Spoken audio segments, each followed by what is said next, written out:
Selamat pagi, salam sejahtera bagi kita sekalian. Kita berjumpa lagi lewat Renungan Harian Toraya, edisi Rabu 23 November 2022. Sebelum kita menjalani kehidupan yang dikaruniakan oleh Tuhan kepada kita, mari kita bersekutu, membaca dan merenungkan firman Tuhan. Namun sebelum itu mari kita berdoa. Kepadamu ya Tuhan kami mengucap syukur, di mana kemurahan-Mu dan anugerah-Mu Engkau nyatakan dalam kehidupan kami. Hidup yang baru Tuhan Engkau nyatakan bagi kami semua pada saat ini. Sebelum kami menjalani hidup ini Tuhan, kami bersekutu, membaca dan merenungkan firman-Mu. Berkati kami Tuhan, bersabdalah kepada kami siap mendengarkan firman-Mu. Di dalam nama Yesus Kristus, itulah Tuhan dan Juru Selamat kami yang hidup. Amin. Bacaan firman Tuhan pada saat ini dari Yesaya, pasalnya yang ke-60 ayat 1 sampai dengan 14. Ayat pertama saya akan bacakan. Bangkitlah, menjadi teranglah, sebab terang-Mu datang, dan kemuliaan Tuhan terbit atas-Mu.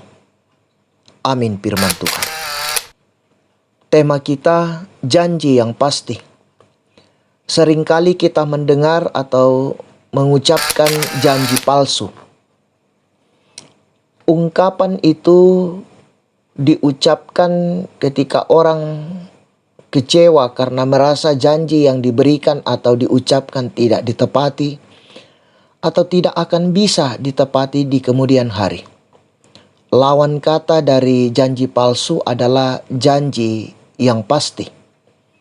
Tentu kita semua berharap pada janji yang pasti, bukan pada janji-janji palsu yang hanya memberi harapan palsu.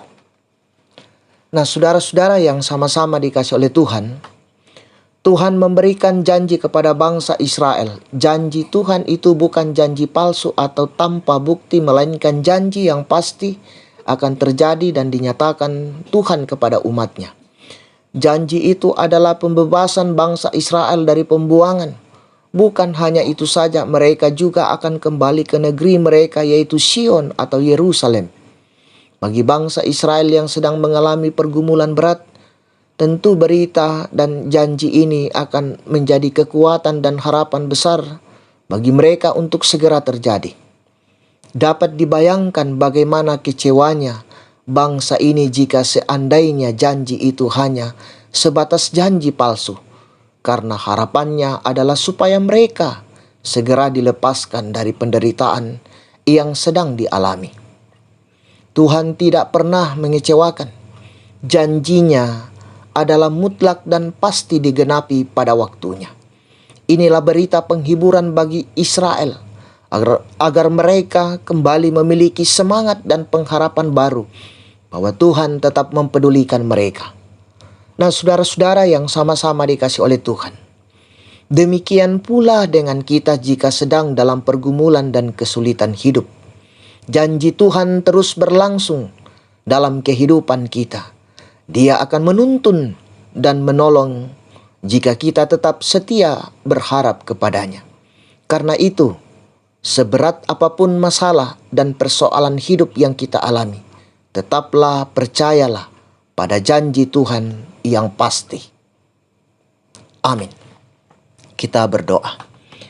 Ya Tuhan, terima kasih waktu yang Engkau telah anugerahkan kepada kami, di mana kami mendengarkan firman-Mu, dan biarlah firman ini Tuhan menjadi pedoman dan pegangan kami dalam menjalani kehidupan ini. Allah Bapa dalam surga, kami diajarkan lewat firman-Mu ya Tuhan, untuk terus menyatakan ketaatan kami di tengah-tengah kehidupan ini. Untuk terus menanti janji Tuhan yang pasti dalam kehidupan kami. Sekalipun kami berada dalam situasi yang bergumul, janji Tuhan akan memberikan kekuatan dan melepaskan kami. Allah Bapa di dalam sorga, kami berseru kepadamu Tuhan, Engkau menyertai kami dalam kehidupan kami hari ini, dalam berbagai tanggung jawab rencana hidup kami. Berkati Tuhan apa yang kami kerjakan dan rencanakan dalam kehidupan ini, yang sesuai dan seturut dengan kehendak-Mu. Seluruh kehidupan kami serahkan ke dalam tangan pengasihan-Mu. Di dalam nama Yesus Kristus, itulah Tuhan dan Juru Selamat kami yang hidup. Amin. Selamat beraktivitas, Tuhan Yesus memberkati.